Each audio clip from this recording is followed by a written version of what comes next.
falo em nome da Fundação Fernando Henrique Cardoso, embora eu seja mediadora e da área de educação, eu hoje estou fazendo um duplo papel e fazendo aqui as boas-vindas em nome da Fundação. Nós organizamos, eu e o Alex pensamos bastante nesse debate, na importância da gente trazer os desafios da escola antes e durante a pandemia, durante e depois da pandemia, principalmente pela razão, o título já diz, né, da escola e não da educação. A gente sempre vê muitos debates, e agora tem uma febre de debates em todos os lugares imagináveis na internet, e sempre o tema é a educação de uma maneira ampla, né? E sempre com muitos especialistas falando, muita gente que é estudioso da educação, que tem um valor, não resta a menor dúvida, sou uma delas, o Alex é outro, a gente se encaixa nisso, mas é muito importante também que a gente dê o devido lugar aos profissionais da educação para falar sobre escola e sobre educação, porque afinal são as pessoas que implementam na ponta e fazem virar realidade, né, tudo que a gente imagina e espera que aconteça numa sala de aula e promover com os alunos todo o desenvolvimento e aprendizagem que a gente espera. Então, a gente está muito satisfeito de vocês terem aceito o convite, com a disponibilidade de vir abrir um diálogo. Na verdade, nossa ideia é realmente trazer um diálogo em que a gente entenda cada vez mais o cenário educacional na sua amplitude, né? Inclusive para a gente poder rever as diretrizes, porque muitas vezes, ainda mais no momento como que a gente está vivendo, que é tudo na urgência, saem diretrizes que são feitas na urgência, mas que não tem o tempo de arrematar com a ponta, de entender funciona, não funciona. Então, nosso objetivo aqui é que a gente ainda tem pela frente algum desafio nesse novo momento que estamos vivendo, contribuir com esse diálogo. Então, realmente, a gente quer trazer o mundo real e concreto da educação para que a gente possa contribuir e sedimentar um pouco mais esse caminho de retorno para a escola para que seja produtivo. A nossa mesa é grande, também foi uma questão, a gente pensou bastante, que tem muita gente, mas a gente avaliou que é isso que a gente quer a representatividade dos profissionais da educação que estão na ponta. A escola é feita de vários atores, o professor, o coordenador e o diretor. Não adianta falar só com o professor, só com o diretor, só com o coordenador, porque a gente tem uma estrutura sistêmica onde esse processo que gera e leva a um bom trabalho em educação. Então, nós vamos ser um pouquinho chatos aqui, eu e o Alex, no controle do tempo, e a gente ainda queria que tivesse um gestor público ou pessoas que estão nas secretarias, mas aí seria inviável. Então, nós pensamos que nós vamos desdobrar em 2 e talvez pensar em uma continuidade desse debate nessa linha, se realmente for bastante útil e produtivo o que nós estamos querendo promover aqui. Então, eu vou apresentar cada um dos participantes para todo mundo saber. Alexandro Santos é doutor pela USP e pós-doutorado em Administração Pública e Governo na GV e Psicologia da Educação na PUC São Paulo. Preside a Escola do Parlamento, da Câmara Municipal de São Paulo e coordena o curso de Pedagogia da Faculdade do Educador. Bom, eu sou Beatriz Cardoso, sou doutora em Educação e sou fundadora e presidente do Laboratório de Educação, que é uma ONG que atua na faixa etária de crianças de 0 a 10 anos com aquisição e desenvolvimento de linguagem. Eliane Pinheiros Fernandes é mestre e doutoranda em Psicologia da Educação pela PUC São Paulo, é professora do ensino fundamental da Rede Municipal de São Paulo, pesquisadora do Grupo Atividade Docente e Subjetividade, do CNPq, e se dedica aos temas de pedagogia histórico-crítico, formação docente, violência escolar e direitos humanos. A Maria Cláudia Fernandes é graduada em História e Pedagogia, com especialização em Gestão da Educação Pública pela Unifesp, é diretora da Escola da Rede Municipal de Ensino, de uma escola da Rede Municipal de Ensino de São Paulo, participa do Núcleo de Avaliação Institucional na IFE-USP e integra o Território Educativo das Travessias. Rosa Maria Cris Silvestre é mestre em Educação e Educação Especial pela Unesp, Marília, São Paulo. É diretora de uma escola da Rede Municipal de Ensino de São Paulo e é pedagoga em ecoterapia e classe hospitalar. O Tiago de Melo Pinto é especialista em Educação Especial, com ênfase em deficiência intelectual, é professor de educação infantil da Rede Municipal de Ensino de São Paulo e é coordenador pedagógico do Centro de Educação Infantil da cidade de Dutra. Então, como todo mundo, nós já sabíamos, mas o público pode ver, é uma turma hiper qualificada e eu acho muito bacana esses currículos mostram que a gente vive num espaço na educação onde os especialistas falam como se os professores fossem menos qualificados, e na verdade só vê os currículos que aqui todo mundo tem qualificação de especialista e atua na ponta. Então, é um prazer imenso ter isso, eu acho que a gente vai discutir, eu tenho falado sempre que aquele prêmio Professor Nota 10, ele tem um mote, que é a profissão que educa que forma todas as profissões. É disso que se trata a discussão da educação. Então, é muito legal ver que a gente tem uma equipe tão qualificada para falar sobre isso. Então, agora eu vou passar a palavra para o Alex, que vai fazer a primeira pergunta. A gente pede que cada um gaste em torno de 5 minutos para fazer a resposta da pergunta, para que a gente possa ter mais de uma pergunta e depois abrir ao público. O público, se estiver interessado em mandar suas questões, é só enviar para a gente. Alex, a palavra é sua. Obrigado, Bia. Boa tarde a todo mundo. É um grande prazer aqui estar entre amigos e profissionais da educação, que com a gente dividem esse ofício que é tão importante, né, tão significativo para a sociedade. E a Bia falou da professora Eliane Fernandes, ela está tentando entrar aqui, está com um desafio tecnológico para resolver, mas daqui a pouco ela estará conosco também. E as perguntas podem ser feitas aqui pelo chat do Zoom e também podem ser feitas lá na página da Fundação, no Facebook, que aí a equipe vai trazer para cá as perguntas que forem lá colocadas, tá bem? Quero dizer que a gente está sendo já acompanhado por uma plateia lá no Facebook e que lá também, então, podem aparecer comentários e perguntas para esse nosso debate. A primeira pergunta que a gente trouxe aqui para a nossa reflexão tem a ver com um contexto que não é mais o contexto do início dos desafios que a pandemia trouxe para a educação pública, né?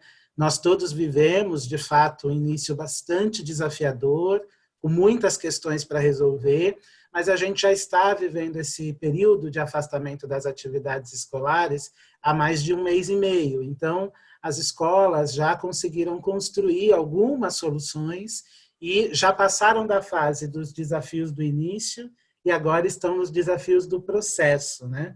Então, a primeira coisa que a gente queria saber de cada uma e de cada um de vocês é como é que está, nesse momento, esse quadro de desafios e esse quadro também de conquistas da escola atravessando essa turbulência, né? Certamente, vocês já devem ter aprendido coisas novas com esse período, né? Na interação com as famílias, com as crianças, na interação entre os profissionais. Então, quais são as aprendizagens que vocês já vislumbram desse momento e quais são os desafios de agora? Passado a primeira fase de implantação de algumas soluções, quais são os desafios de agora e o que vocês desejariam que as políticas educacionais ajudassem vocês a resolver?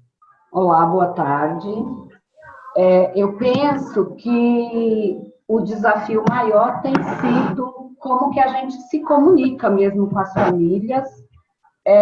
Na educação infantil, acho que a gente tem uma especificidade de quando a criança está na escola. A nossa comunicação é com a criança, a escuta da criança, mas com o período de afastamento, essa conversa ela é mediada pelos adultos, né, através das tecnologias, né? Apesar de estar localizado numa escola que fica na região central da cidade de São Paulo, o nosso público, logo de início, a gente percebeu que apenas 50% tinha computadores e equipamentos fixos para poder trabalhar e receber essas informações, 50% usava apenas os telefones celulares. E, às vezes, dividido com os irmãos, né? Uma vez que não é só as crianças da EMEI que está sendo atendida nesse período à distância. Então, acho que o primeiro momento foi ouvir as famílias e pensar com elas como que a gente ia fazer a organização desse atendimento. Então, a Secretaria demorou, ainda está no processo de organização de outros instrumentos para poder se comunicar, mas assim, o que a gente conseguiu mapear na escola foi que o WhatsApp seria a ferramenta que conseguiria atingir 95% das famílias. A gente não conseguiu falar com 100% das famílias. Então, foi a partir do WhatsApp que a gente conseguiu organizar um atendimento de apoio às famílias, não só do ponto de vista pedagógico, mas também do ponto de vista solidário, né, para as famílias que precisavam de ajuda para se alimentar, né, que tem sido uma questão. Então, acho que um dos desafios tem sido como que a gente apoia as famílias e uma descoberta que a gente já sabia, claro, né? Eu acho que a opção minha, pelo menos, e acho que de muitos pela escola pública, que é a garantia de direitos e como uma política universal que consegue atingir a população. Em grande parte da minha carreira eu estive na periferia de São Paulo, agora estou na região central, mas a escola pública é o lugar que consegue atingir 85% da população nas escolas, de uma política que atende quase 100%. Então, é na escola que as crianças vão todos os dias. Então, às vezes, é o equipamento que melhor conversa e que chega mais perto da comunidade. Então, eu penso que, neste momento, isso se amplifica, porque está na discussão das políticas públicas neste momento. A saúde, que está lá salvando as vidas, o SUS, né?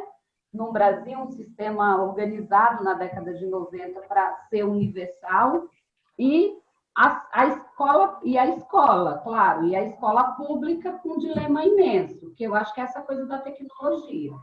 Então, eu penso que um desafio imenso é como é que a gente supera a falta de investimento em tecnologias nas escolas públicas, né? Então, acho que isso não é surpresa, né? A rede municipal, eu estou como gestora há mais de 12 anos, a gente tem profissionais, claro, qualificados, acho que a gente estuda muito todas as áreas, mas o investimento em tecnologias nunca foi uma coisa forte na rede municipal de São Paulo. Então, a gente tinha laboratórios que tinham um professor orientador de sala de leitura, que recebia uma formação, né, e apoiava em uma aula esses processos. As EMEIs, por exemplo, onde eu estou há 6 anos,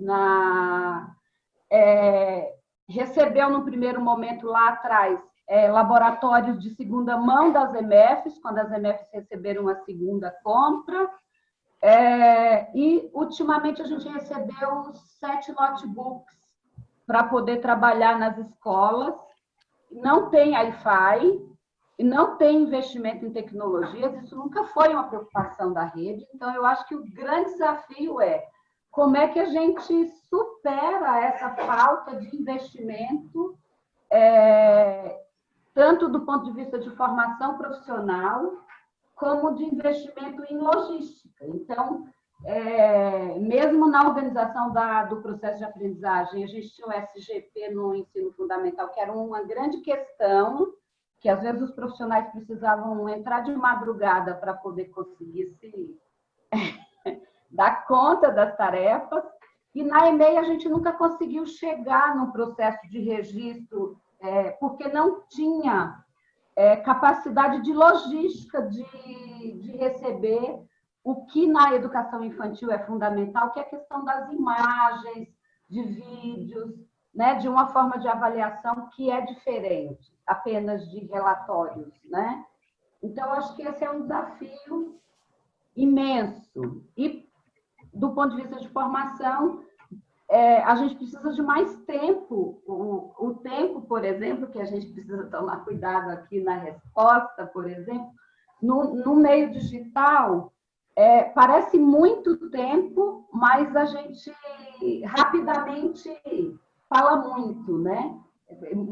é diferente, eu acho que o tempo nesse formato digital. Então, a gente faz um vídeo de 1 minuto, precisa de 30 minutos e mais 2 horas de trabalho. Então, eu acho que a gente tem tentado aprender com essa questão do tempo. Então, eu acho que, finalizando, né, para não ocupar muito tempo, eu acho que essa questão da tecnologia é um grande desafio, tanto do ponto de vista do investimento público, como dos saberes dos educadores para poder produzir conhecimento utilizando este formato de forma eficiente e que consiga atingir. E, claro, e as desigualdades, né, que a gente tem mapeado e tem colocado como essa questão. Se não tem investimento, quem tem feito esses investimentos? Os próprios profissionais, e às vezes não dá conta de resolver esses desafios de forma tão rápida como precisaria neste momento. Acho que fico por aqui nessa primeira questão. Muito legal, Claudinha. De fato, estabelecer comunicação com as famílias a partir de uma distância social implicaria mover recursos de tecnologia que não estavam disponíveis mesmo nas nossas unidades, né? Ou criar outros caminhos alternativos que dessem conta nesse momento. E as desigualdades são, de fato, um grande dificultador de todo esse processo. Se em sociedades com menor desigualdade já é um tempo difícil esse tempo, numa sociedade como a nossa, que tem esse padrão tão elevado de desigualdades, tudo se torna mais difícil, né? Tiago, quero te dizer que você está assim a meia luz, está super charmoso, dá para ver só uma parte do seu rosto. Melhorou, tá ótimo. Rosa, eu vou passar para você, acho que a Claudinha tocou em pontos que talvez você também vai tocar, e vou te pedir para você trazer aí os exemplos que vocês conseguiram mover, já de aprendizagem nesse tempo, talvez endereçando até algumas questões que a Cláudia trouxe, tá bom?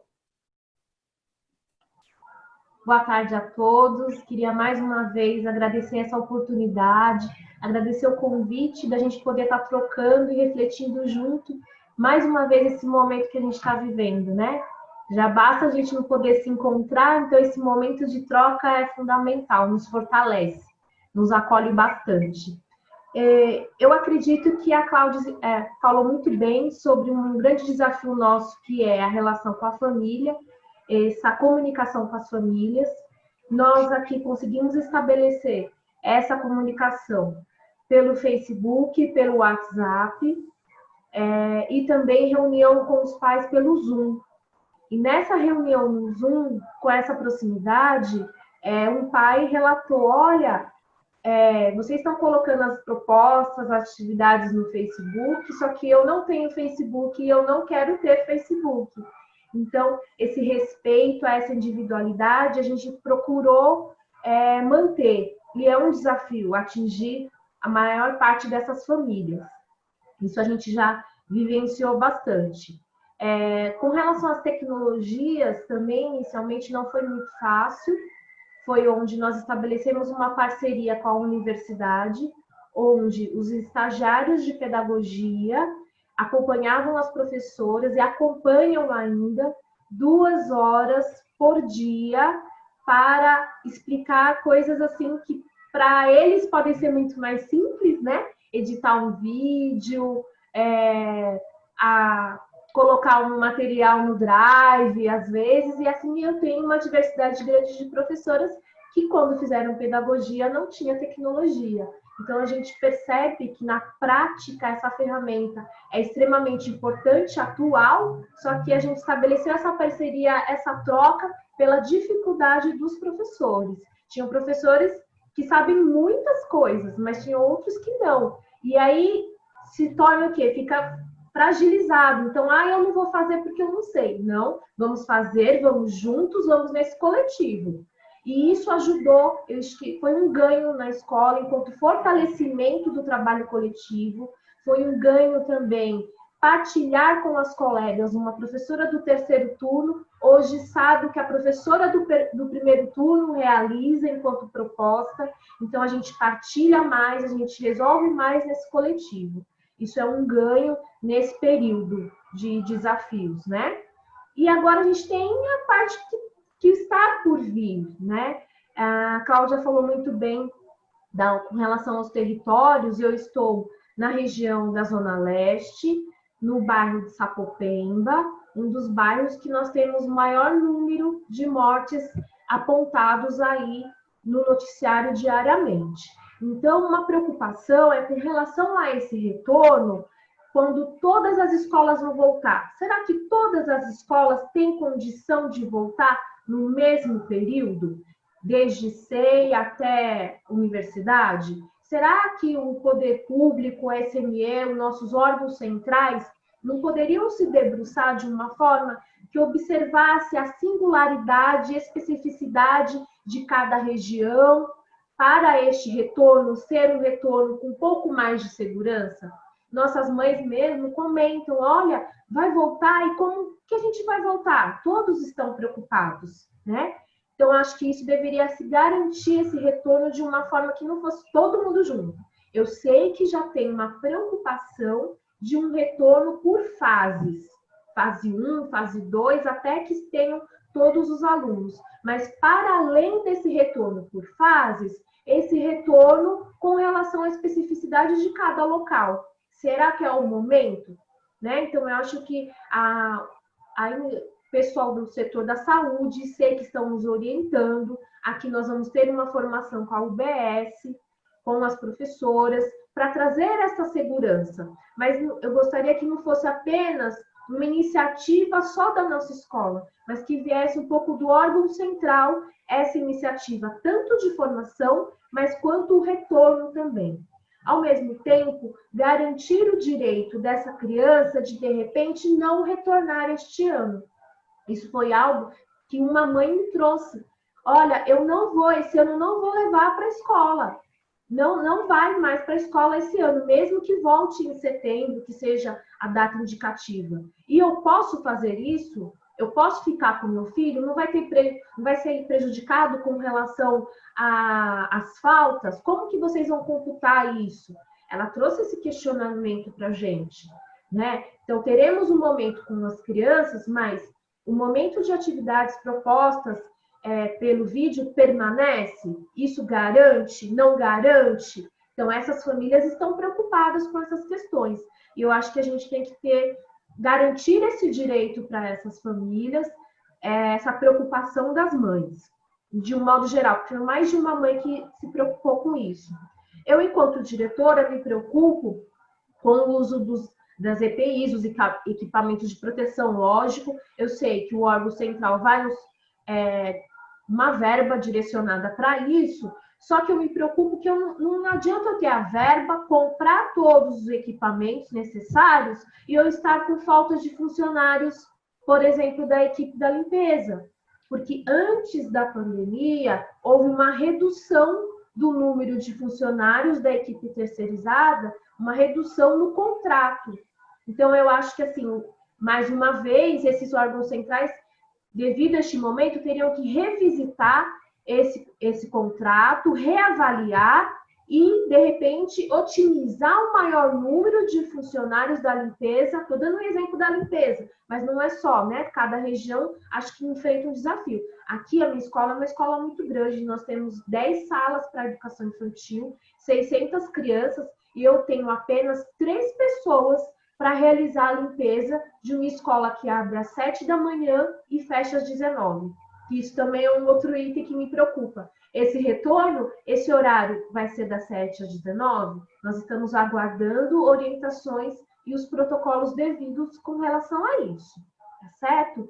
Eu acho que um avanço que eu estou tendo uma discussão com todos os funcionários da escola, nós estamos lendo texto de retorno, assistindo live, sim, e aí nós temos como uma conduta agora para frente, uma comissão que a gente chama de comissão convida, que são aqueles que têm mais interesse, que se sentem mais à vontade, porque nós temos alguns professores ou funcionários que não se sentem à vontade a participar dessa comissão. Então, como dentro da escola tem conselho de escola, CIPA, vários encontros com determinadas pessoas, então nós fizemos essa comissão convida.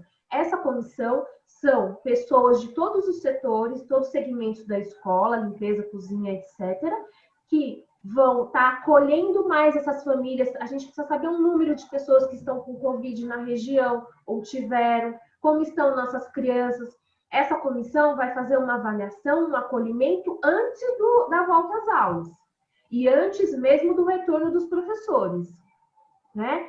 Como eu também tenho retorno, apenas turmas que apenas uma criança, uma família está acessando, fazendo acesso às propostas que os professores estão colocando. E as outras famílias, como estão?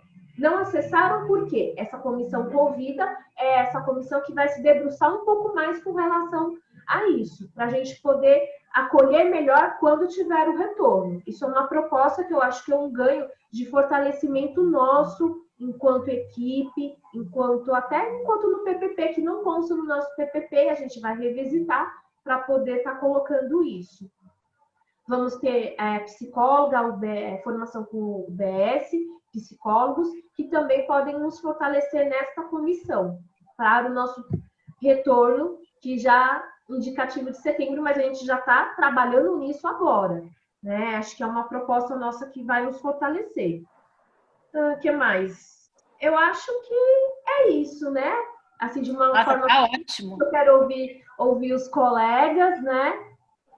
E aí, conforme a gente for discutindo, batendo mais um papo, a gente vai, se eu lembrar de algum item, eu complemento a fala com vocês, tá? Muito obrigada mais uma vez.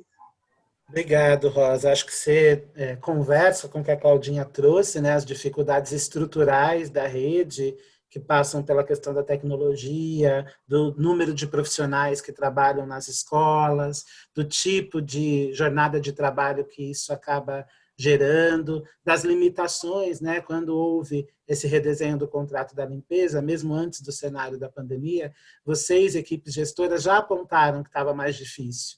Agora, então, que a gente vai demandar um cuidado sanitário de outro nível, como é que a gente endereça essas questões? E muito legal esses aprendizados que você trouxe, especialmente o trabalho colaborativo entre os profissionais, essa ponte com a universidade, né? E essa lógica de uma comissão de acolhimento, me parece que são bons indicativos aí de soluções.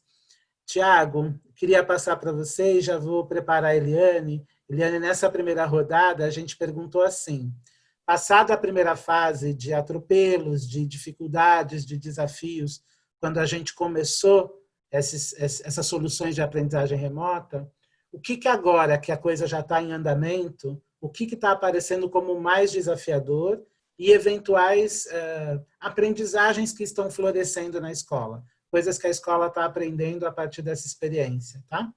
Tiago, vamos lá? Oi, vamos. Prazer estar aqui, obrigado pelo convite. É sempre bom estar com pares que a gente pode trocar, aprender, compartilhar as nossas vivências, as nossas angústias também, né? Então, acho que é um espaço importante de conversa. Passado, como já foi dito aqui, esse primeiro desafio dessa autoformação tecnológica, nós tivemos foi uma imposição da circunstância. Passado também esse ajuste com essas possíveis tecnologias, que logo percebemos que nem todos os professores e professoras tinham acesso também a alguns determinados aparelhos, conexões com internet, banda larga, alguns lugares dessa desigualdade que a gente vive, que essas condições de chegada de sinal não é tão bom como em outros lugares, então muitas vezes esses professores e essas professoras só têm a conexão do 3G e do 4G para essa conexão com a gente, né? Passado isso, a gente chega nos desafios que se colocam nessa organização do trabalho pedagógico, que embora estejam e apareçam, né, agora maximizados nesse contexto da pandemia, eles são e estão relacionados a contextos, a desafios que já existem, né? Com essas políticas liberais que visam, na maioria das vezes, o lucro, e entende que o Estado como empresa, que essa empresa deve gerar lucro, em detrimento do bem-estar social, o desafio é garantir ainda como nesses espaços escolares a gente consegue colocar em prática os nossos princípios de integralidade, de inclusão e de equidade. Essa integralidade inteireza dos sujeitos, né, de compreender esse sujeito como seres humanos, seres integrais, que, portanto, uma proposta enviada de 1 minuto, que nos levou mais de hora para fazer, não dá conta, né, de atender. Dessa escola inclusiva, que implica nessa reconstrução de conceitos e práticas e no reconhecimento dessa diferença, né?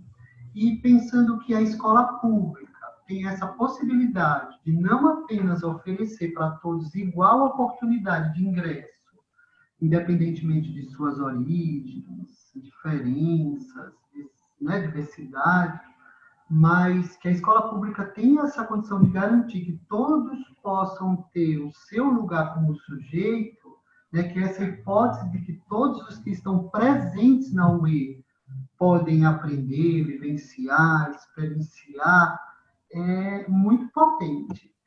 E aqui é um nó que a gente, pelo menos, eu fico com essa sensação que a gente ainda não desatou. Os bebês e as crianças, eles não estão nas unidades. Os bebês e as crianças estão, portanto, nessa sociedade que é desigual. Os bebês e as crianças estão em situações de desigualdade, né? Então, o grande desafio, eu penso que é como a gente propõe uma vivência, uma experiência que considere, né, todas essas múltiplas realidades que os bebês e as crianças estão inseridos. Como não cair nessa tentação desse convite, que é um convite muito, uma pegadinha muito maldosa até, dessa educação transmissiva, né? De como a gente entende essas pedagogias participativas nessa situação, nesses contextos da gente se comunicar com esses bebês e essas crianças por meio dos seus familiares, por meio dos seus responsáveis, sem conduzir para uma pedagogia transmissiva. Acho que esse é um grande desafio, né, que nos possibilita pensar muito se a melhor alternativa é a continuação de uma proposta remota para os bebês e para as crianças. Ou se a gente não está carregando na educação, maquiando na educação, algumas possibilidades que as outras esferas, outras secretarias, deveriam ter uma atuação muito mais enérgica e presente com esses bebês e essas crianças. Será que não estamos colocando no ombro da educação uma falsa ilusão de que ela é a solução dos problemas nesse momento? Será que a gente não está colocando na educação um desvio do olhar da desigualdade que gritou nesse período de pandemia? Será que a gente não voltamos à década de 80, 90, em que a educação era ainda possibilidade para poucos? Parece que agora voltou, né? Poucos têm acesso às tecnologias, poucos têm uma pessoa em casa alfabetizada, com tempo disponível para ser mediador das aprendizagens dessas crianças. Poucos são os que conseguem, portanto, nesse momento, permanecer em uma situação de aprendizagem formal, porque os bebês e as crianças estão aprendendo todo o tempo. Não sabemos exatamente o que eles estão aprendendo, mas eles estão aprendendo, né?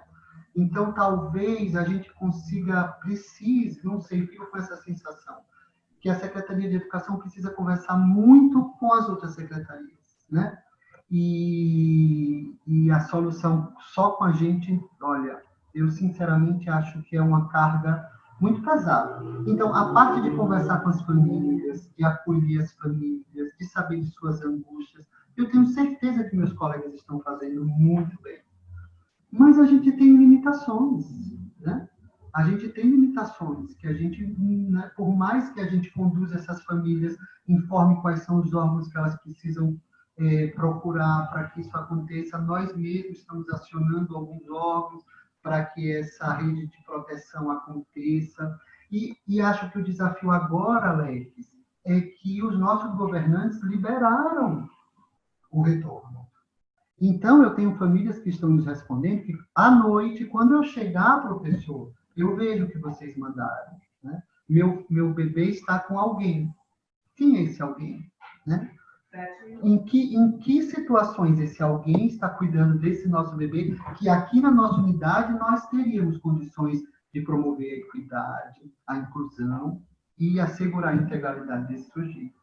Eu acho que essa é a minha contribuição. Muito bom.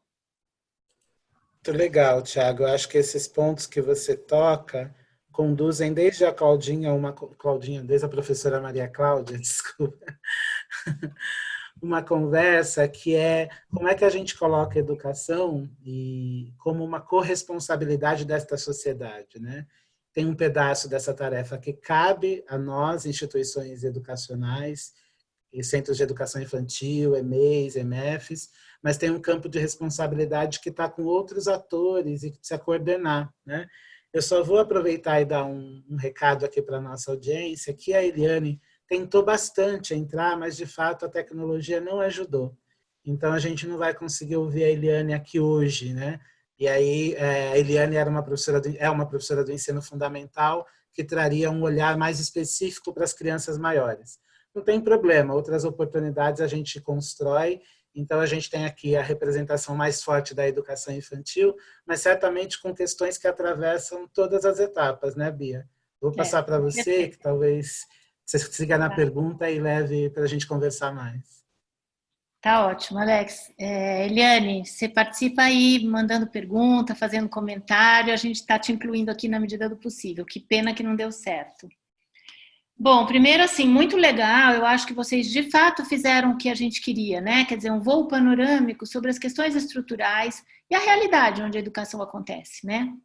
Então, vocês levantaram pontos, assim, extremamente importantes e a Maria Cláudia falou uma coisa en passant, mas que eu acho que vale destacar, que é assim, como é que eu penso a pedagogia em tempos onde a solidariedade ainda é tão premente? Então, você tem que pensar desafios pedagógicos, que o Tiago também chamou, né? Quer dizer, como é que eu faço essa criança aprender? Como é que eu garanto os direitos de aprendizagem que ela tem? Ao mesmo tempo que a gente está vivendo um cenário com essas famílias onde o desalento é muito grande, né? O medo é muito grande. Então, não é fácil você estar com a cabeça focada em desenvolver métodos e estratégias pedagógicas e tendo que responder ao mesmo tempo para demandas de ordem social muito graves. Não é nem... A gente está acostumado, né, gente? Quem é da educação está acostumado a lidar com demandas difíceis, com a situação da desigualdade, a gente administra já isso, mas acontece que isso se multiplicou num volume extraordinário. Então, tem muita novidade para quem está ali na linha de frente, como é que faz, né? E acho que o Tiago chamou a atenção que, de fato, o nosso conhecimento é finito também, né? A gente não tem formação para tudo, né?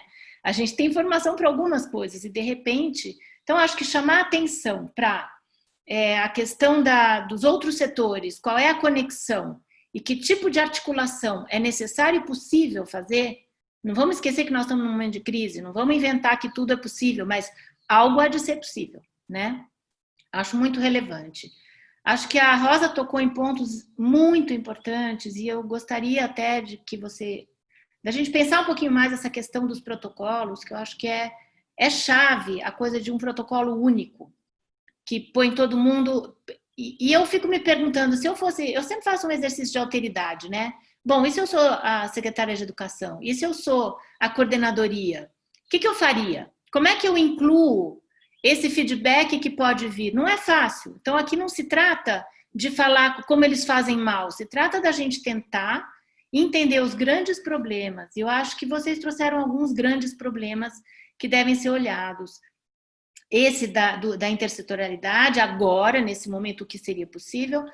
Essa definição, na hora de voltar, será que é uma lei para todo mundo dia tal começa? Ou a gente poderia pensar situações diferenciadas e com base em quê? E como estabelecer esse diálogo com as prefeituras? com as secretarias, eu acho que seria uma coisa muito importante da gente explorar um pouquinho mais.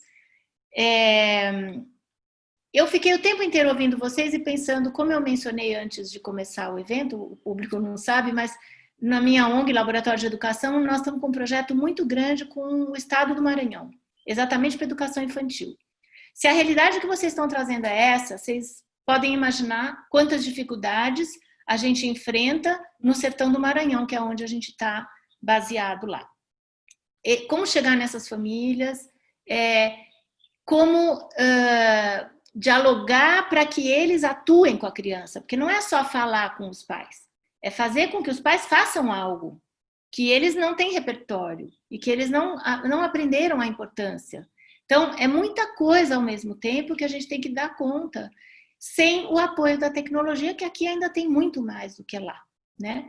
Então, eu acho que essa questão que o Thiago trouxe também, do risco da gente cair de volta no ensino transmissivo, e isso é um risco grave, porque nós vamos andar para trás décadas de esforço pedagógico de quem está na ponta, tentando fazer com que a escola seja uma escola que tenha sentido, seja uma escola que entende que o processo de aprendizagem é uma construção gradual e que depende da criança ser estabilizada, desestabilizada, receber informação nova, ter a chance de produzir para poder avançar. De repente, a conversa que se tem na educação é basicamente um conjunto de planos de aulas, de atividades que eu passo para os pais fazem com a criança. O que isso vai resultar, né? Para quando a gente voltar ao normal. Então, esses são alguns dos temas que eu queria destacar e eu acho que vale muito a pena a gente aprofundar um pouquinho mais, tendo como pano de fundo que vocês chamaram o tempo todo a atenção, que é a questão da desigualdade, né? E uma pergunta específica que eu queria, duas coisas que eu queria colocar na roda além disso.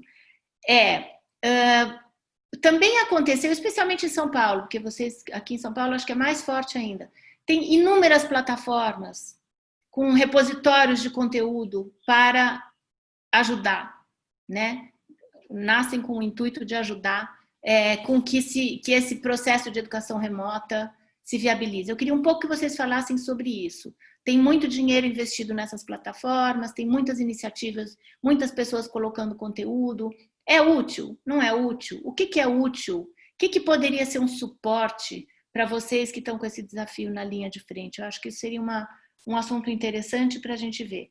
E eu queria também que vocês comentassem um pouquinho, se vocês vislumbram, a partir dessa ruptura inesperada que a gente está vivendo, tem ganhos, tem coisas que a gente vai ressignificar, porque a educação tem 1000 problemas, né? Já tinha, né? Não é que nós não estávamos no mar de rosas, né? Então, esse chacoalhão que a gente levou, ele vai ajudar a que a gente ressignifique algumas coisas, mude algumas práticas, vai acelerar algum processo ou a gente vai ficar mais atrapalhado? Qual que é a perspectiva que vocês estão vendo? Enfim, tem algum lado bom que a gente pode olhar para começar a reconstruir os tijolinhos com alguns inputs positivos? Então, devolvo a palavra para vocês para continuar nesse mesmo jeito que estamos conversando, que para mim, na minha opinião, está excelente. Vamos fazer o caminho de volta? A gente podia começar claro. Com o Thiago, Rosa... caminho de volta, ao contrário. Tá. Fala, Thiago. Vamos lá. Não vou poder nem colar. Olha, eu penso que tem caminhos que, de novo, eu vou tirar um pouquinho da gente e vou voltar um pouquinho. Tem muitas coisas que a gente pode aprender nesse período, né? Primeiro é que a gente não pode permitir o desmonte do serviço público, ou seja, a gente não pode aprender a mexer com tecnologia, por exemplo, quando chega o momento de aprender, uma urgência de se mexer com isso, né? Então, como a Maria Cláudia colocou, como a Rosa também colocou, a gente precisa de políticas que deem conta da nossa formação continuada, né? Desse exercício constante de um aprimoramento da gente, que nem sempre a gente recebe esse suporte.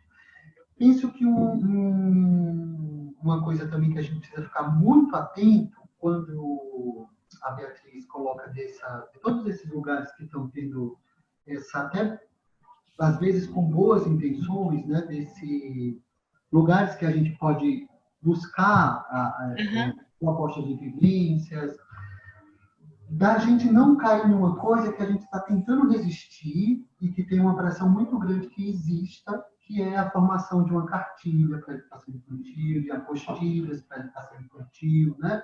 Então, penso que é um lugar de muita atenção, porque aí a gente, de novo, desconsidera toda e qualquer realidade. Se qualquer vivência serve para qualquer lugar, para qualquer criança, em qualquer contexto, então a gente, de novo, volta lá em um tipo de pedagogia que a gente está tentando e trabalhando e construindo um novo de olhar, né? Então, eu penso que a gente precisa aprender com isso, ficar forte e entender que se a gente mesmo está querendo, né, permanecer nesse pensamento, do pensamento dessa criança potente, desse professor protagonista, talvez esse não seja o melhor caminho. Embora nesse momento, tem, claro que nos ajuda a gente buscar boas práticas e adaptar para as nossas realidades. Claro, sempre ajuda, né? A gente aprende com os outros, mas que isso não vire uma cartilha, nem um caderno de educação infantil, porque nós sabemos que existem grandes editoras que têm um interesse, inclusive, de que isso aconteça, né? Acho que a gente precisa aprender que a gente não pode continuar não nos revoltando quando diminui os funcionários da limpeza. Nossa pauta de greve precisa aparecer isso, né? Não é possível que no espaço como eu estou, no céu, que eu tenho 2 prédios, 13 salas, existam 4 pessoas da limpeza. Não dá conta. É desumano, né? Então, como fica a autonomia da escola em relação a isso? A gente precisa aprender que a autonomia da escola precisa ser recuperada, precisa ser restabelecida. Acho que isso entra um pouquinho também nesse retorno, né? Por exemplo, muitas famílias aqui que eu conheço, que estão com a gente, muitas precisam que as crianças voltem, mas quase nenhuma deseja que a criança volte nesse contexto. E quando a gente desloca de querer para precisar, de novo, a gente só não tem a educação para resolver isso. A gente pode ter uma conversa com os empresários que são empregadores dessas famílias, dessas mães e desses pais, para que flexibilizem o seu trabalho, para que elas possam cuidar das suas famílias, dessas suas crianças, né? A gente tem outros caminhos que não obrigatoriamente passam por essa ideia ainda de que a escola atende o adulto mais do que a criança no nosso contexto de educação infantil. Claro que tem que ser bom para a mãe trabalhadora e para o pai trabalhador também, mas é um direito da criança, né? E precisamos também não esquecer, precisamos aprender nesse momento de pandemia. Hoje saiu uma reportagem, não lembro aonde, me desculpem, mas eu acho que é fácil encontrar, que já somos mais de 50% desempregados. Então, temos trabalhadores informais que precisam carregar uma caixa com lanche nas costas ou vender algum tipo de coisa, e isso não tem negociação, né? Ele precisa que a criança dele esteja em algum lugar, né? Então, que seja na escola também, porque também somos responsáveis por isso. Mas precisamos que esses protocolos, primeiro, respeitem nossas individualidades, mas que assumam a responsabilidade de um protocolo pensado por um órgão central. Não pode caber só para a unidade educacional a realização desses protocolos. Nós temos protocolos, nós que trabalhamos na educação infantil, acho que a gente tem muitos protocolos, inclusive, né, de limpeza, de higienização, que já existiam antes da pandemia. Mas eles não podem depender da resolução única de cada unidade.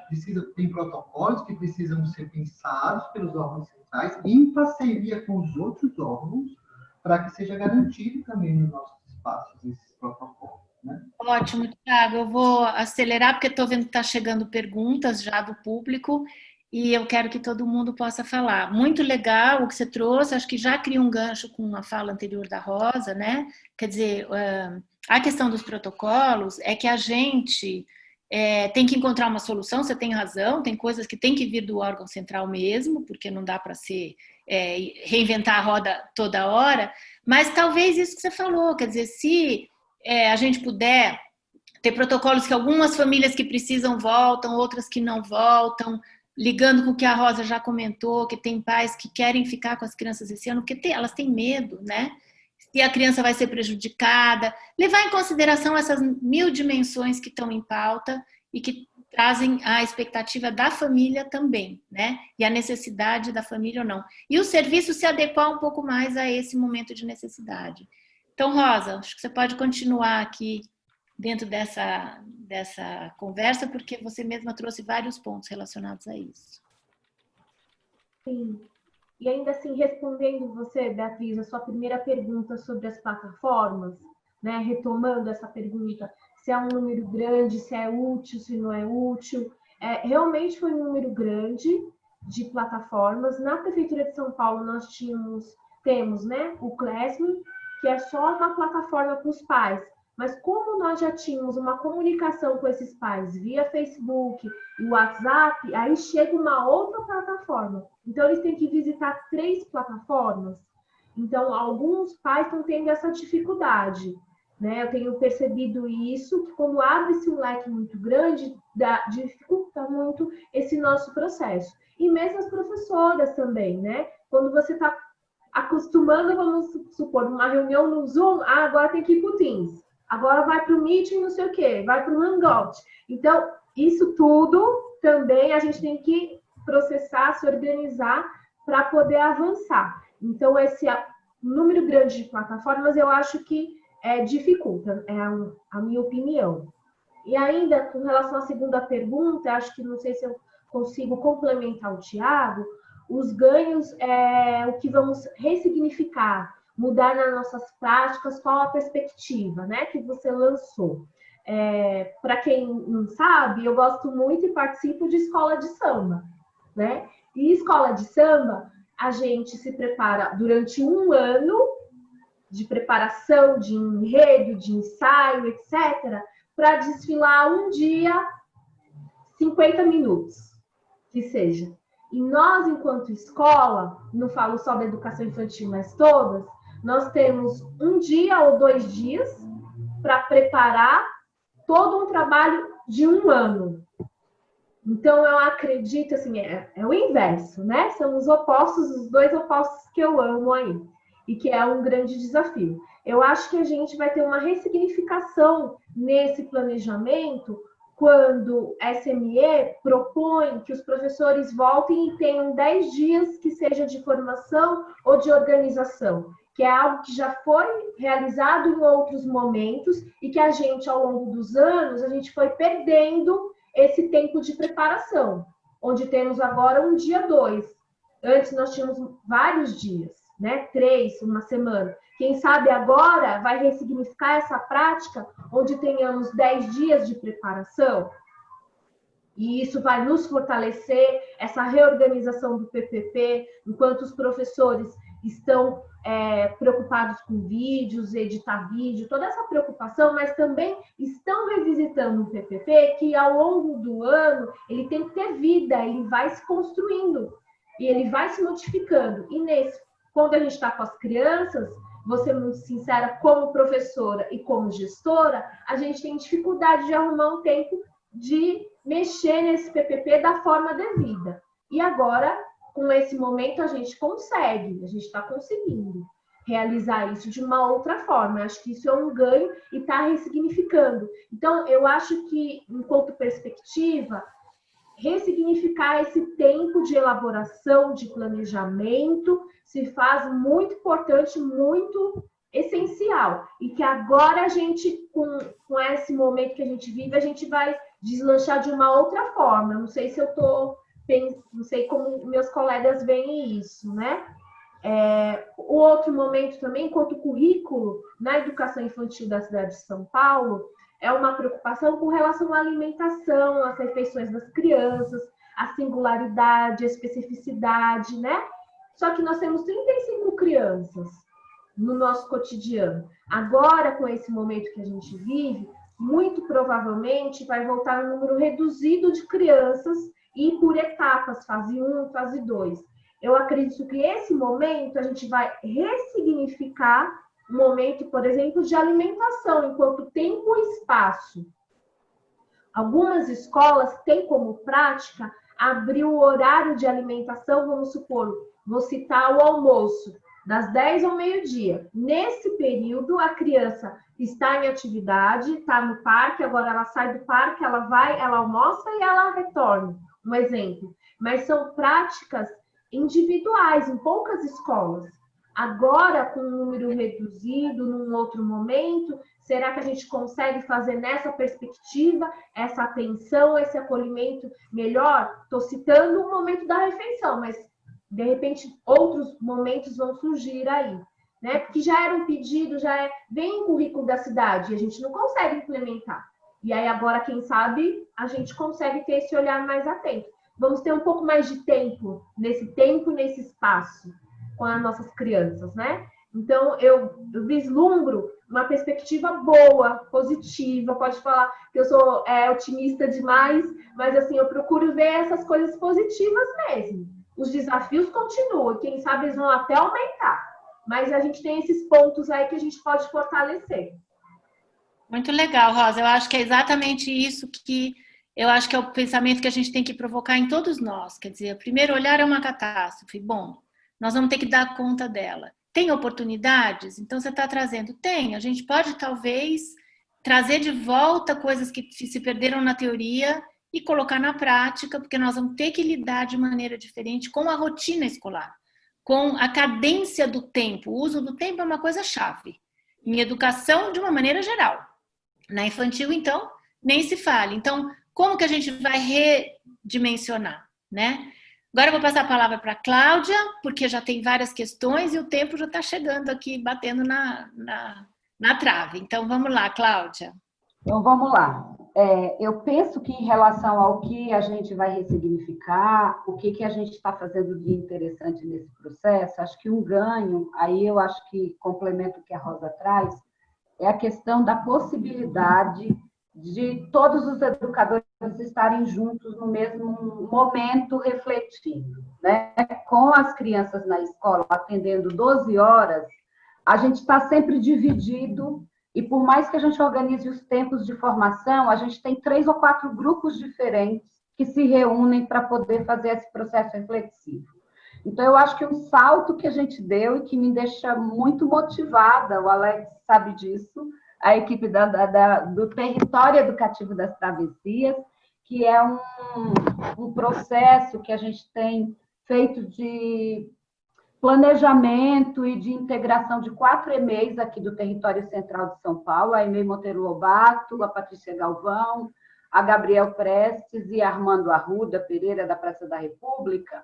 A gente faz atividades no território de sair com as crianças para museu, para os centros culturais, entre uma escola e outra escola. A gente tem trabalhado numa concepção de educação integral e do direito à cidade para essas crianças. Então, esse processo paralisou com a pandemia, uma vez que a gente está todo mundo em casa.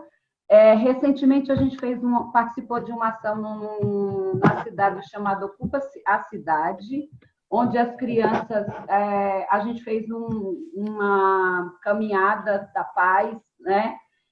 As crianças mandando mensagens da janela de como que elas estavam vendo esse momento. Então, acho que, de algum jeito, a gente está conseguindo conversar mais entre essas 4 escolas. Então, nós fizemos já uma reunião, uma GEIF coletiva que a gente fazia presencialmente o ano passado. Esse ano a gente conseguiu fazer pelos aplicativos, então eu já trago um pouco essa coisa quais aplicativos, né? A gente conseguiu fazer pelo Teams, reunir 100 educadores dessas 4 escolas, e ontem nós conseguimos fazer uma conversa dos conselhos de escola, das 4 escolas, então eu acho que isso é um ganho, né, desse momento, e a gente se apropriando mesmo dessas ferramentas com a potência que elas podem ter de promover essas reflexões, esses encontros. E essa reunião do Conselho, por exemplo, para tratar da questão dos protocolos de retorno. Então, assim, eu já queria colocar aqui que uma coisa que concordo com os colegas, todas essas preocupações técnicas, a gente tem dito que não é uma preocupação, não pode ser uma preocupação só da educação, a gente tem que ter o parecer dos outros setores, né, da saúde, das autoridades sanitárias que estão cuidando disso.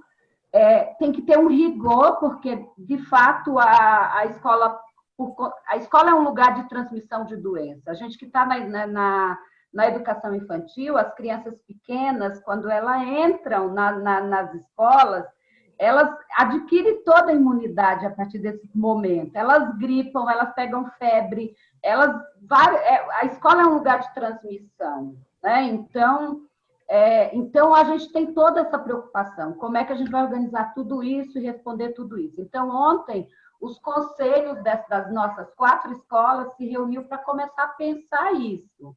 Como é que a gente vai construir isso? Então, está claro para a gente que precisa pensar essas estruturas que a gente já citou, não vamos repetir, né, de funcionários e outras coisas mais, como que a gente vai dialogar com outros setores, como é que a gente vai dialogar com a secretaria, como é que a gente vai dialogar com as famílias. Então, a gente vai iniciar um processo de diálogo nas escolas com as famílias. Então, eu penso que uma preocupação das professoras, eu perguntei para elas, eu fiz as perguntas que me mandaram com antecedência, e uma das questões a gente trabalha muito com a questão do acolhimento com as crianças pequenas.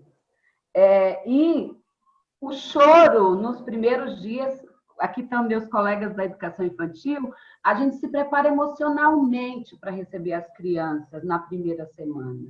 Todos nós da equipe da escola, para a gente poder acolher, dar colo, cuidar desse processo de separação da família nesses momentos e tudo. Como é que a gente pensa um protocolo em uma volta com criança pequena? A gente tem pensado nisso, como será isso, né? Que coisa, como é que pode ser isso, né? Então, eu penso que ontem saiu várias propostas das famílias, inclusive de pensar mais um ano para a educação infantil, para que as transições que a gente tem se preocupado nos últimos anos na cidade, de ir para o ensino fundamental, aconteça com essa preparação. Então, é um ano diferente para todo mundo, né? Mas eu acho que o que a gente traria seria essa coisa da proximidade do diálogo a partir dos aplicativos, né? Possíveis, claro que tem os problemas de não ter uma linguagem completa, né? A partir dos aplicativos, que a gente ainda vai refletir sobre isso. Estamos, neste momento, na escola, esta semana, fazendo reuniões com as famílias pelos aplicativos. É a primeira reunião virtual com as famílias. A gente vai ainda quantificar se consegue atingir. A gente atinge uma média de 65 a 70 quando é presencial, a média da escola nas reuniões com as famílias. Como é que vai ser essa reunião, qual o alcance? E eu acho que um grande ganho é essa coisa do fortalecimento do papel da escola como essa instituição social tão importante, não só do ponto de vista formativo, mas do ponto de vista de um lugar que concentra informações. Então, a gente falou muito na cidade de São Paulo, assim, os diretores estão trabalhando, as escolas estão de plantão, fecha tudo. E é um dilema, eu acho, porque a escola é um lugar que dialoga com a comunidade e, no momento de emergência, nós estamos e somos, né, um canal de chegar e de informação de como que pode ser melhorado e como se pode atingir todas essas possibilidades de atendimento da política, né? Cláudia, eu acho que você está dando um exemplo concreto e tangível. Uma coisa que eu sempre digo, que as pessoas que têm uma visão derrotista da educação brasileira e que só vê problemas e denúncias, que nada funciona, é porque não conhece a educação. Eu acho que o que você está trazendo aqui são exemplos concretos de como o setor funciona. É um setor proativo. Vocês estão aí lidando com várias articulações e dentro do escopo de atuação de vocês, quantas coisas não estão sendo feitas, e é por isso que as coisas fluem e acontecem. Então, assim, te agradeço imensamente esse depoimento, porque eu acho que traz ao vivo e a cores, né? Que as pessoas não estão de braços cruzados, esperando vir uma ordem de cima para fazer. Não, as pessoas estão vinculadas e agindo e trabalhando para chegar o mais perto possível com uma consciência pública, com uma consciência da responsabilidade, que a escola é uma chave de transformação da desigualdade. Ela não pode fazer sozinha, como o Thiago bem disse, mas ela tem um elemento chave, né? Então, assim, muito legal, eu acho esse cenário que vocês trazem para trazer mais vivo o que é a escola pública brasileira no dia a dia e na prática. Eu vou passar a palavra para o Alex, porque você já deve ter pergunta do público, né, Alex? Para você fazer uma leva, eu fazer outra, porque daqui a pouco nós vamos ter que, infelizmente, encerrar. A gente pode estourar um pouquinho o tempo, não demais. Tem algumas perguntas, alguns comentários, muitos elogios às posições que vocês foram assumindo aqui, né? Muita gente se reconhecendo na fala de vocês, nos posicionamentos de vocês, porque vivem as mesmas realidades, e agradecendo dicas, né? Possibilidades de caminhos que vocês contaram. Mas em termos de pergunta, eu acho que eu selecionei 3 aqui que podem dar conta da nossa conversa, né? A primeira pergunta que nos chegou tem a ver com como é que as equipes das escolas, né, estão pensando um retorno que pode ser parcial, com grupos de crianças e outras crianças que ficam em casa. Estou trazendo essa porque a Rosa tocou nessa possibilidade, né, de como é que as famílias... Será que as famílias poderiam ter o direito de escolher se elas preferem retornar quando for possível retornar, ou se elas preferem aguardar um pouco mais, né? Como é que vocês, nas escolas, têm lido essa perspectiva? Do que vocês conhecem das comunidades, é possível, não é possível, faz sentido, não faz sentido, né? Uma outra pergunta que chegou para a gente tem a ver com o processo de acolhimento mesmo dos profissionais. Quais desejos, né, vocês têm para esse momento de acolhimento dos profissionais, para que eles sejam capazes depois de acolher famílias e crianças, né?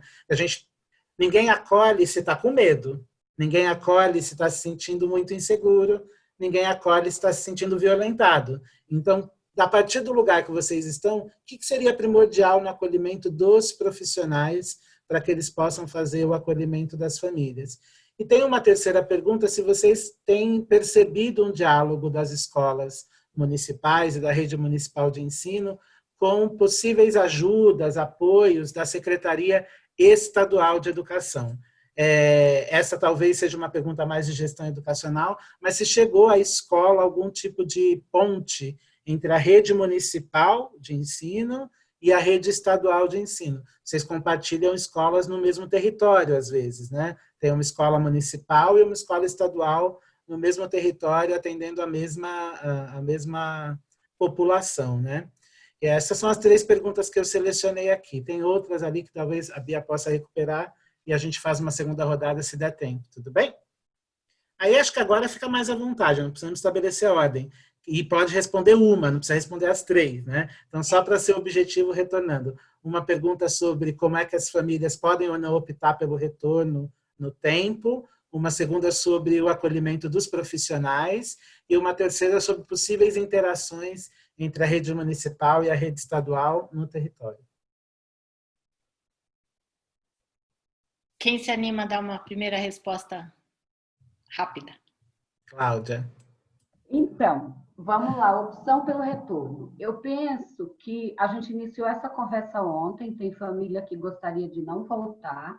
Nós combinamos que nós vamos ouvir a comunidade escolar o máximo possível, uma vez que uma das coisas que a gente fez opção foi pela escuta das famílias, a gente vai começar isso essa semana, mas a ideia é que a gente faça rodas de conversas e vá ouvindo as famílias sobre isso. Eu penso que a gente tinha que pensar sobre a questão do direito da criança à escola. Acho que a gente poderia pensar, isso é opinião pessoal, e essa semana eu conversando com a coordenadora a respeito disso. Por exemplo, tem famílias que a gente sabe que precisa voltar. né? A gente atende famílias de trabalhadoras domésticas, de pessoas que trabalham no comércio, de pessoas que, de algum jeito, não têm opção de onde deixar as crianças. Então, sei lá, vamos mapear quantas são essas famílias que precisam ir todo dia. Quais as famílias que podem ficar com as crianças em casa? Quais as famílias que gostariam de ficar com a criança em casa? E talvez a gente pensar que este grupo que não precisa ir todo dia, a gente tem que fazer um revezamento ou alguma coisa para que a criança também não perca completamente o vínculo com o espaço da escola, né? Eu acho que uma das coisas que a escola, eu vou falar aqui da educação infantil, porque nós estamos numa mesa de educação infantil. A Rede Municipal de São Paulo é um orgulho para a gente de que ela tem uma qualidade excelente, né? Tanto do ponto de vista dos espaços, claro, tem faltas, como a gente apontou aqui. Poderia ser melhor, mas para as crianças que moram numa cidade, numa metrópole como São Paulo, mesmo morando na região central, às vezes em bons apartamentos, a maioria e tal, né? Alguns não. O espaço da escola é um espaço que a criança tem o direito. Em relação ao acolhimento profissional, a gente tem conversado e tem feito uma parceria, estamos conversando ainda com o Laboratório de Psicologia Social da USP, de conversa com os educadores e a gente um pouco conversar. Isso não é um acolhimento, mas é uma preocupação da gente pensar coletivamente de como que a gente tem enfrentado tudo isso. A situação tem sido bem desgastante, né? Apesar de estarmos home office, né? Fazendo trabalhos em casa, isso tem um peso de exigência, e os professores são muito exigentes. Não é que a sociedade cobra, nós somos muito exigentes com a gente mesmo, do que a gente está fazendo, se está dando conta, se não está dando conta, então a gente percebe esse estresse, né? Então, e agora não temos uma condição intersetorial e de uma política pública de acolhimento. Então, eu, como gestora, vou dizer assim, que às vezes eu me sinto muito sozinha, e aí ter os 4 gestores do território termina sendo uma possibilidade que nos acolhe, a gente se autoacolhe quando a gente faz esses processos. Então, eu penso que nós estamos fazendo esse processo de acolhimento às equipes, exercitando a gestão democrática e a reflexão coletiva de como é que a gente vai resolver e enfrentar os problemas que a gente está vivendo. Então, acho que poderia dizer que, do ponto de vista da gestão do território, da escola que eu participo, a gente tem tentado fazer desse jeito. A gente tem se acolhido numa reflexão mais coletiva, né? Eu apoio entre as secretarias, eu vou responder todas. Eu não sei, eu acho que agora que começou com uma pressão, eu acho que houve um isolamento das escolas a partir de portarias normativas, atrasos, inclusive, com muito atraso, às vezes as normativas chegavam um mês depois da gente já estar fazendo coisas e tudo, mas o que eu sei, vai começar rodas de conversa agora para a gente pensar. Amanhã tem uma conversa aqui na DRE, no setor que eu estou, com o diretor regional. Então, as primeiras conversas vão começar agora. Mas eu sei que chegou uma cesta básica em todas as escolas, que a notícia é que foi uma parceria, né, com a Secretaria Estadual, que veio uma doação para a comunidade de cestas básicas para quem tem o Bolsa Família, veio uma porcentagem de famílias foram atendidas com essa parceria. Acho que é isso. Quem mais quer dar uma palhinha? Eu acho que é importante isso, né? Você tocou, Beatriz, num assunto muito importante, que nós estamos na escola pública porque nós acreditamos nessa escola pública, né? Dessa educação como esse bem comum mesmo, de como essa educação, na nossa visão, quanto mais pública, de melhor qualidade ela precisa ser, porque é no princípio do bem comum. Estamos todos nós nessa busca aí, desse acolhimento constante com as famílias, isso não tenha dúvida. A gente tem que pensar, né, que dentro das nossas autonomias, nós já temos algumas respostas dessas famílias, né? Algumas precisam do retorno das crianças, outras preferem que não, mesmo que precisem, preferem que as crianças não estejam nesse ambiente coletivo agora, né, para que não ocorra nenhum tipo de contaminação com elas. E a gente depende também disso, né, de uma diretriz. Nem que essa diretriz seja as escolas podem, né, através por meio da sua autonomia, definir ali os critérios ou as estratégias para esse acolhimento.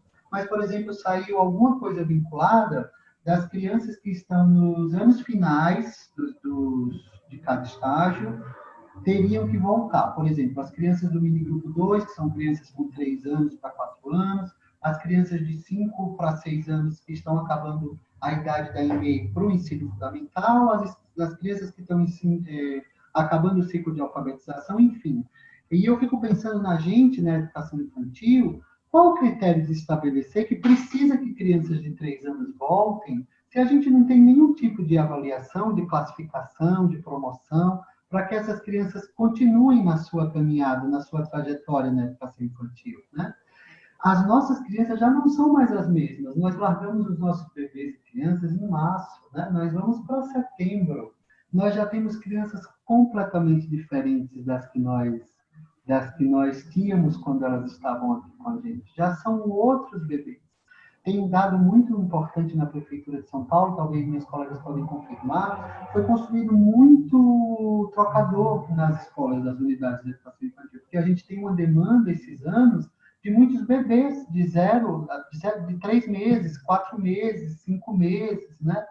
Esses bebês saíram daqui e eles estavam deitadinhos, agora eles já estão andando, alguns já estão falando, né? São bebês completamente diferentes. Nós temos essas informações, mas nós não acompanhamos esse processo de desenvolvimento. Você está chamando a atenção de novo, Thiago, para o aspecto do tempo, né? O tempo, ele é o nosso grande aliado na educação em todos os níveis. Então, você está mostrando um outro ângulo. A criança não é mais a mesma, porque em 4 meses acontecem pequenas revoluções, né? Muitas, né? Então, é muito importante considerar isso. Não é que o professor vai voltar para o ponto que ele estava, né?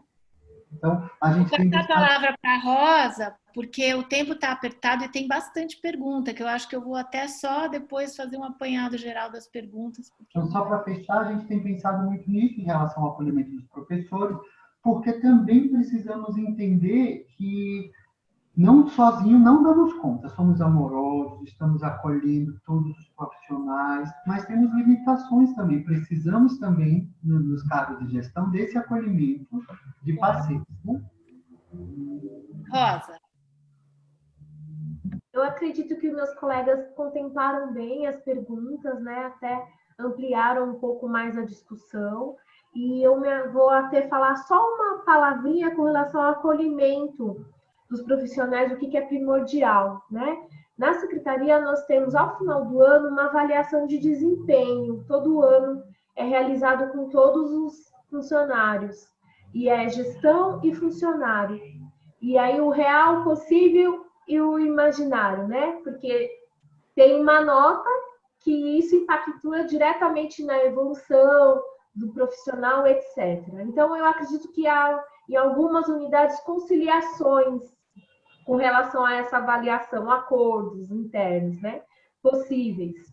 E o que eu coloquei para o grupo, que a gente vai fazer essa avaliação não lá no final do ano, a gente vai fazer agora, nessa retomada, de uma forma pé no chão, olho no olho, de o que foi feito e como eu estou.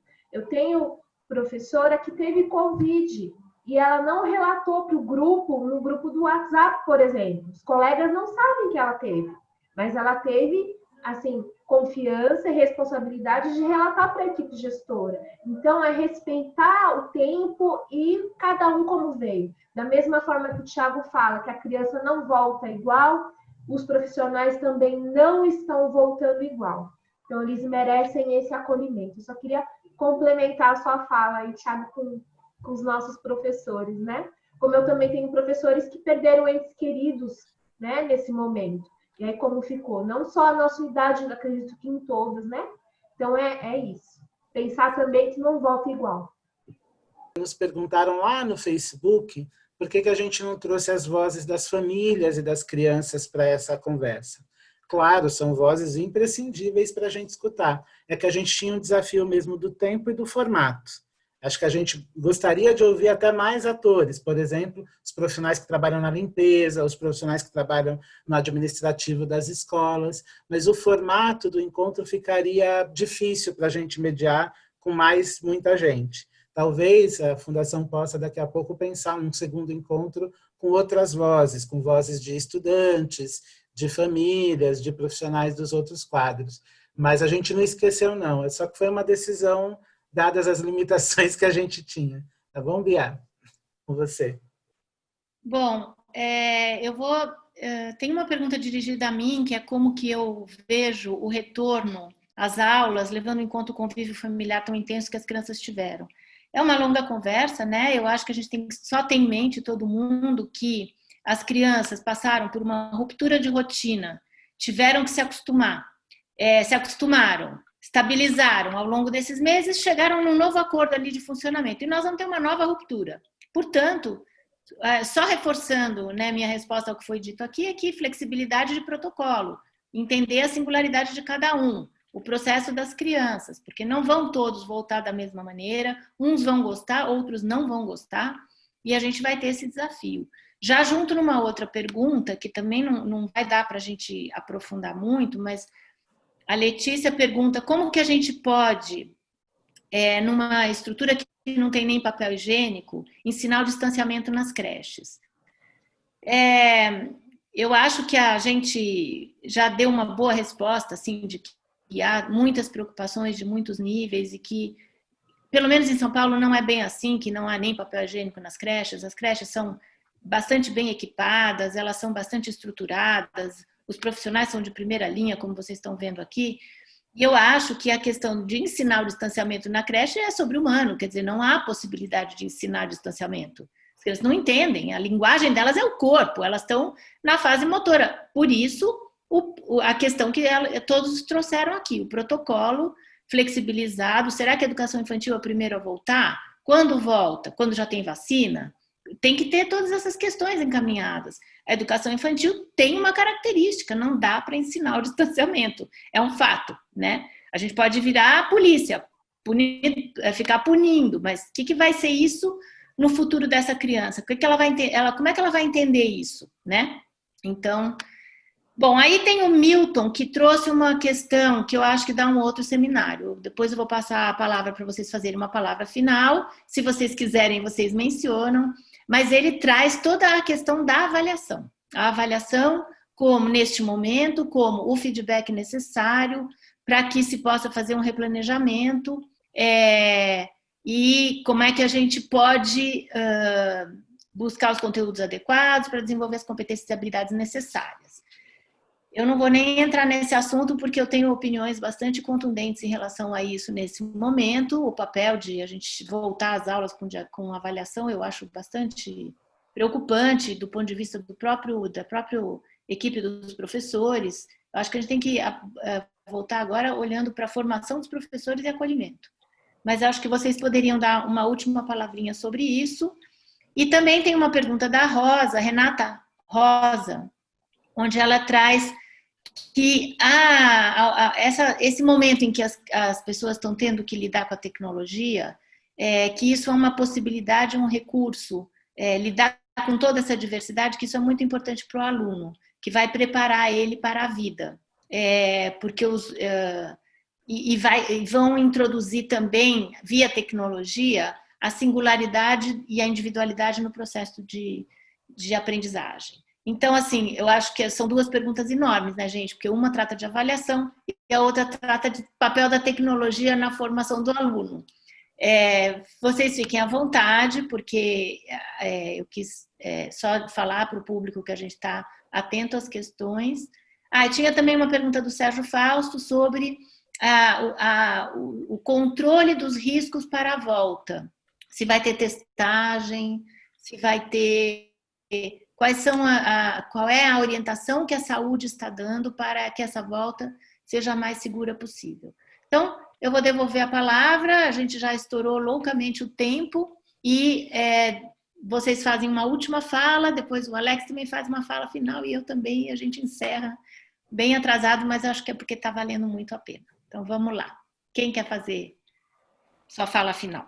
Posso começar. Agradecer a oportunidade de a gente começar, né? Penso que agora é uma avaliação, sim, mas da nossa trajetória, do que a gente aprendeu nesse período, do que a gente pode levar disso, né? Avaliar nosso percurso até aqui, para planejar, ao reconhecer totalmente outra vez essas crianças que estão chegando, para reprogramar. Não temos que ligar nada que deixamos, né? É um novo começo.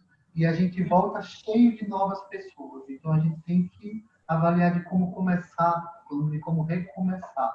Penso que é isso que eu posso dizer. Obrigado, Rosa, Maria, Alexandre, Beatriz. Aprendi muito por isso agora. Obrigada, Thiago. Rosa? Também queria agradecer esse momento, né? E só complementar com relação à avaliação, os controles de risco, a gente também está aguardando o protocolo dos órgãos centrais. E acho que a Cláudia falou muito bem do território dela, nessa organização para essa organização e estruturação desse protocolo, né? Nós aqui, eu não tenho a oportunidade de ter as escolas enquanto território como a Cláudia, mas aí foi a ideia dessa comissão Convida justamente para esse retorno, né? Alinhar o protocolo que vai vir do órgão central com o que a gente acredita aqui no nosso território que seja importante. E uma das coisas de uma ação importante nesse retorno é ouvir as crianças, né? Não vai dar para ouvir todas as crianças, mas aqui nós temos o Conselho Mirim, onde no ano passado eles elegeram como uma prioridade brincadeiras com água, que eles queriam um parque aquático, queriam várias coisas. E a gestão anterior fez isso para eles, fez um parque aquático, né? Que eu brinco que é lava rápido aquático, que são canos com furinhos, eles passam ali água para todos os lados, né? E porventura foi uma das últimas brincadeiras que eles fizeram aqui antes desse momento. Então é trazer essas crianças do Conselho Mirim para que eles possam falar como que foi esse período enquanto de sentimento, de propostas e o que eles esperam nesse retorno. Quero ouvir as crianças, já que eu não consigo ouvir todas, mas eu vou ouvir os representantes de cada sala, que é o Conselho Mirim, né? Para poder a gente acolher também essas crianças antes de retornar, não esperar estar aqui no portão. A gente já vai falar antes com eles um pouco, né? E agradecer esse momento precioso, agradecer as ações do território do centro, é um território que eu conheço, já tive a oportunidade de ir na escola da Cláudia, que é uma escola assim, que pulsa, assim como o Gabriel Prestes, as escolas ali da região, como também a oportunidade de conhecer a região da Capela do Socorro, onde o Thiago está, uma região que também carece de muitas estruturas, que a gente nem pode imaginar, mas que também é enriquecedora de práticas, né? Estando aqui, nesse momento, poder estar com meus colegas discutindo isso, refletindo junto, nos reafirmando enquanto educadores aqui na escola pública, com qualidade que a gente espera. Agradecer mais uma vez ao Alexandre, que consegue muito bem, junto com você, fazer essa costura toda, né? Essa oportunidade mais uma vez. Muito obrigada. Obrigada a você. Cláudia? Então, eu queria começar pela questão da testagem, né, da segurança, que foi perguntas que saíram na comunidade, fazer pergunta. Por exemplo, vai ter testagem? Quando tiver casos, vai fechar, como fecha as agências bancárias, e aí fica o período de isolamento? São perguntas que a gente precisa responder. Em relação à avaliação, é uma preocupação nossa, porque na educação infantil a gente faz a avaliação da educação infantil, que é a avaliação com a comunidade todo ano, e a avaliação na educação infantil, que são os relatórios das crianças, de como que elas aprendem a partir delas mesmas nesse processo. E a gente tem se preocupado porque tem uma questão que começou a aparecer, e como a gente está refletindo, a partir do que a gente está vivendo, assim, num primeiro momento, a gente atingiu todo mundo no WhatsApp, as atividades vão chegando e tal, todo mundo está ali empolgado, e agora que começou a trabalhar, começou a voltar, a gente percebeu uma baixa. Aí a pergunta da semana na escola que eu estou tem sido essa. A gente fez um levantamento, uma síntese do que trabalhou, do que enviou para as famílias durante esse período, sempre com preocupação de acolhimento, de trabalhar a questão do movimento, de fortalecer os sentidos das crianças. Então, a gente discutiu um pouco a questão de que a criança precisa crescer e precisa estar fortalecida nesse momento, né? Mas a gente se pergunta o seguinte, quem respondeu, você tem uma avaliação daquilo que a gente estimulou. Agora, as crianças que não responderam nada, quantas foram? O que elas estão aprendendo? O que elas estão fazendo? Porque elas estão aprendendo, né? Então, quer dizer, nós vimos um vídeo da janela, uma criança estava na praia, outra estava no Ceará, outra está em Minas Gerais, outra está em tais lugares. Mesmo as crianças que não estão respondendo a uma proposta que foi encaminhada pela escola, que percepções eu tenho de como que essa criança está aprendendo? Então, eu penso que a avaliação para a gente é muito importante, apesar de ser tão complexo, se a gente trabalhar na avaliação como melhoria. Então, se a gente não pensar o tempo inteiro que a avaliação está ali, a gente percebendo o que a gente está fazendo, para a gente poder ir planejando, tomando decisões a partir disso, eu acho que a gente não consegue, de fato, cumprir o que a educação infantil precisa cumprir, que é essa escuta da criança e construir um processo que desenvolva as crianças e que a gente também, como profissional, vá melhorando a nossa atuação para responder esse processo, esse direito que as crianças têm de aprender e de crescer, né, na sua potência. Eu acho que é isso. Queria agradecer ao Alex, a Beatriz, ao Tiago e à Rosa Maria por esse papo. Obrigada. Alex. Bom, também quero só agradecer, assim, é sempre muito rico quando a gente conversa com franqueza, com honestidade, com sinceridade, olho no olho, né? Na medida que a tecnologia permite, com quem está realizando a educação pública, né? Assim, eu sempre digo que a escola pública foi a decisão mais radical da minha vida e a profissão de professor também. E é por esses momentos que a gente aprende junto aqui, né? E quero emprestar aqui as palavras da Madalena Freire para falar do que eu vejo em vocês, né? Vocês, eu estou dizendo Rosa, Maria Cláudia, Tiago e a Eliane, que não conseguiu estar conosco pela tecnologia, mas o que é ser educador, né? Seja neste tempo tão desafiador, seja em qualquer tempo. E a Madalena Freire vai dizer o seguinte no poema Vida de Educador. Educador educa a dor da falta, a dor cognitiva, educando a busca pelo conhecimento. Educador educa a dor do limite, a dor afetiva, educando o desejo. Educador educa a dor da frustração, a dor da perda, educando o humano na sua capacidade de amar. Educador educa a dor do diferenciar-se, a dor da individuação, educando a autonomia. Educador educa a dor da imprevisão, a dor do incontrolável, educando o entusiasmo da criação, né? Mais cedo eu estive num diálogo com as escolas aqui do centro e eu lembrei que a Madalena Freire, nesse mesmo livro, diz que a educação é ao mesmo tempo uma tarefa política, técnica e artística. Ela é política porque ela sempre está comprometida com uma visão de mundo e uma visão de educação. Ela é técnica porque ela exige conhecimento. Não dá para qualquer pessoa ser professor de qualquer jeito. E ela é artística porque ela nos impinge, nos obriga a criar realidades. E é isso que a gente fez aqui hoje, batendo esse papo, né? A gente cumpriu uma tarefa política, técnica e artística, conversando sobre esse tempo tão difícil, né, Bia? Olha, gente, foi realmente muito legal a conversa, muito produtiva, que eu acho que é o que importa. Eu não resisto, apesar do avançado da hora, eu vou fazer bullet points, assim, de coisas muito importantes que eu acho que vocês trouxeram e que vale a gente marcar. Então, primeiro, a ênfase total e absoluta na formação continuada dos professores, porque isso, se a gente tivesse tido antes, já estaríamos melhor agora, e para frente isso é o eixo fundamental. Acho que vocês trouxeram isso, a gente tem que bater nisso com muita certeza, né? A questão dos tempos dos planejamentos, que a gente tem, o tempo é o nosso aliado e também o nosso inimigo, então lidar com essa variável em todas as dimensões, também na preparação do professor, como a Rosa tão bem falou, fazendo a comparação com a escola de samba, que eu adorei. A necessidade da interação dos setores. Não dá para botar nos ombros da escola a solução de um quadro tão dramático que a gente está vivendo. A escola não está abrindo mão do seu lugar. Ela é fundamental, ela é peça-chave, mas ela não pode estar sozinha. Acho que isso vale a pena a gente chamar a atenção.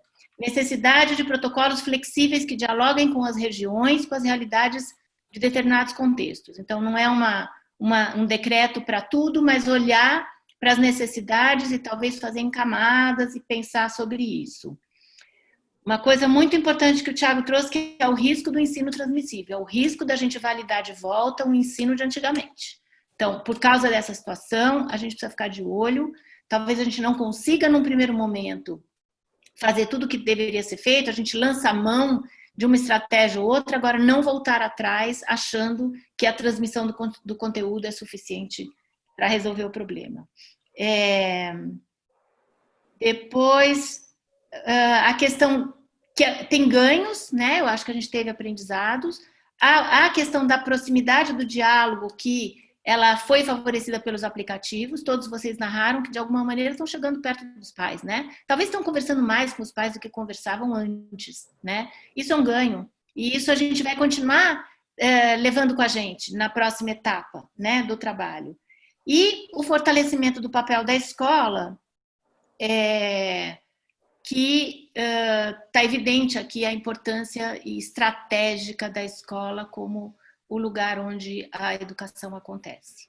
Então, é isso. Eu ainda vou fazer uma propagandazinha, porque na minha ONG, que é o Laboratório de Educação, a gente tem um Facebook que chama Toda Criança Pode Aprender, com muita informação para as famílias, justamente para tentar explicar para os pais o que precisa ser feito com as crianças no dia a dia enquanto elas estão em casa. Então, podem usar à vontade, divulgar, porque lá tem um repertório importante para a educação infantil, especialmente. E assim, só agradecer muito a disponibilidade, como o Alex falou, a disponibilidade para um diálogo franco, construtivo, onde a gente pode, assim, ir criando condições para que a gente avance no momento que está tão necessário que a gente se aproxime e que a gente possa colaborar para dar maior, chegar perto do direito de aprendizagem das crianças, que é o que mais nos importa.